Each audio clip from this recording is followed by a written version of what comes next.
မြောက်ဦးဘရင်နိုင်ငံတော်ဟာ1984ခုဒီဇင်ဘာ30ရက်နေ့မှာပြိုလဲခဲ့ပါတယ်။ဒီကနေ့2025ခုနှစ်ဒီဇင်ဘာလ30ရက်နေ့မှာဆိုရင်နှစ်ပေါင်း240နှစ်တိုင်တိုင်ရှိပါပြီ။ဒီဟာနဲ့ပတ်သက်ပြီးတော့ကျွန်တော်ဆောင်းပါးတစ်ပုဒ်ရေးထားပါတယ်။အဲ့ဒီဆောင်းပါးကိုမြောက်ဦးဘရင်နိုင်ငံတော်၏သမိုင်းဝင်နောက်ခံတဲ့ဒေသဆိုင်ရာဆက်ဆံရေးဆိုပြီးတော့နာမည်ပေးထားပါတယ်။ဘယံမင်းစောမွန်ကိုပြန်လေထီးနဲ့တင်ပေးခဲ့တာဘင်္ဂလားဆူလ်တန်ဘယံရဲ့ထောက်ခံအားပေးမှုပြန်ဆောင်ရွက်ခဲ့တဲ့စစ်ရေးနဲ့နိုင်ငံရေးဆိုင်ရာအရေးပါအရာရောက်ခဲ့တဲ့စစ်မင်းငယ်တစ်ခုဖြစ်ပါတယ်။ဘယံမင်းစောမွန်ကိုဒီအာကန်ရှိလောင်းကျန်းမင်းဆက်ထင်းနှံကိုပြန်လေတင်ပေးပြီးတော့သူ့ကိုဘယင်ဖြစ်တင်မြောက်ဖို့အတွက်ရည်ရွယ်ခဲ့တာပါအဲ့ဒီစီမံကိန်းအောင်မြင်ခဲ့ပြီးတော့ဘယင်မင်းစောမွန်ပြန်လေဘယင်အာဏာရရှိခဲ့ပြီးတော့အာကန်ဒီဘင်္ဂလားဆူလ်တန်နိုင်ငံတော်ရဲ့လက်အောက်ခံနိုင်ငံတကူဖြစ်လာခဲ့ပါတယ်ဆိုဒီဟာကိုပို့ပြီးမှဒီရှင်းရှင်းလင်းဖြစ်အောင်နားလေရလွယ်ကူအောင်ကျွန်တော်အပိုက်၅ပိုက်ခွဲပြီးတော့ကျွန်တော်တင်ပေးပါမယ်ပထမအပိုက်ကမင်းစောမွန်ဤထွက်ပြေးတိမ်းရှောင်ခြင်းနဲ့ပြန်လေထီးနဲ့တက်ခြင်း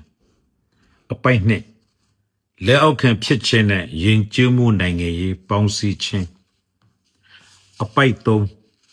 ရှားရှူဂျာနဲ့မော်ဂိုအာကန်ဆက်ဆံရေးအပိုက်လေးမဂိုလက်စားချေမှုနဲ့ကမန်အတိုင်းဝိုင်းအပိုက်ငါမြောက်ဦးဘရင်နိုင်ငံတော်ပြိုလဲခြင်းဆိုတော့ဒီအပိုက်၅ခုကိုကျွန်တော်အပိုင်းတစ်ခုခွဲပြီးမှတင်ပေးပါမယ်ပထမပိုင်းပြီးတော့ဒုတိယပိုင်းမှာအဲ့တော့ကျွန်တော်ဆက်လက်ပြီးတင်ပြပါမယ်အပိုက်၁မင်းစောမွန်ဤထွက်ပြေးတိမ်းရှောင်ခြင်းနဲ့ပြန်လေထီးနဲ့တက်ခြင်း1406ခုနှစ်မှာအင်းဝဘရင်တပ်တွေဟာအာကန်ကိုကျူးကျော်ဝင်ရောက်လာခဲ့ပြီးတော့ဘရင်မင်းစောမွန်အားထွက်ပြေးတိမ်းရှောင်စေခဲ့ပါတယ်မင်းစောမွန်ဘင်္ဂလားဆူလ်တန်နေသို့သွားပြီးမှသူခိုလုံခွင့်တောင်းခဲ့ပါတယ်ခိုလုံခွင့်ကိုခွင့်ပြုချက်ရတဲ့အခါပန်ဒူဝါမှာနှစ်ပေါင်း24နှစ်နေထိုင်ခဲ့ပါတယ်အဲ့ဒီနေထိုင်ခဲ့တဲ့24နှစ်တာကာလအတွင်းမှာဘုရင်မင်းစောမွန်ဟာအဲ့ဒီဆူလ်တန်ဘုရင်ဖြစ်တဲ့ဆူလ်တန်ဂျလာလ်ဒင်မိုဟာမက်ရှာနဲ့ယင်းနှီးမှုကိုဆက်ဆံရေးကိုသူကတိဆောက်ခဲ့ပါတယ်ပြီးတော့နောက်ဆုံးအဲ့ဒီဆူလ်တန်ဘယင်းနိုင်ငံတော်ရဲ့ဒီတပ်မှ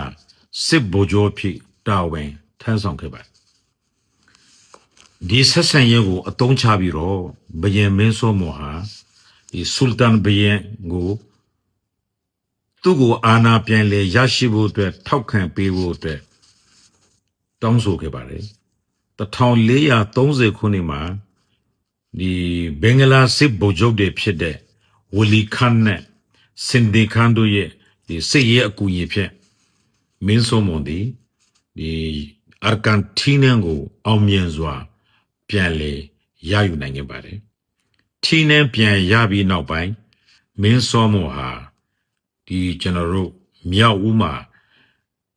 မင်းနေပြီးတော့အစ်စ်ကိုတည်ထောင်ခဲ့ပြီးတော့ဒီမြောက်ဦးဘရင်နိုင်ငံဆိုပြီးတော့လူသိများလာခဲ့ပါတယ်ကျွန်တော်အပိုင်းတစ်ကိုဒီနေရာမှာအဆုံးသတ်ပါမယ်ကျွန်တော်ကြံတဲ့ဒီခေါင်းစဉ်တွေကိုဒီအပိုင်းနှစ်အဖြစ်ပြန်လေတင်ဆက်ပေးပါမယ်နားထောင်ပေးတဲ့ကျေးဇူးတင်ပါတယ်အပိုင်းနှစ်ကိုလည်းဆက်လက်ပြီးတော့စောင့်မျှော်ပြီးတော့နားထောင်ပေးကြဖို့မေတ္တာရပ်ခံပါတယ်အားလုံးကိုကျေးဇူးတင်ပါတယ်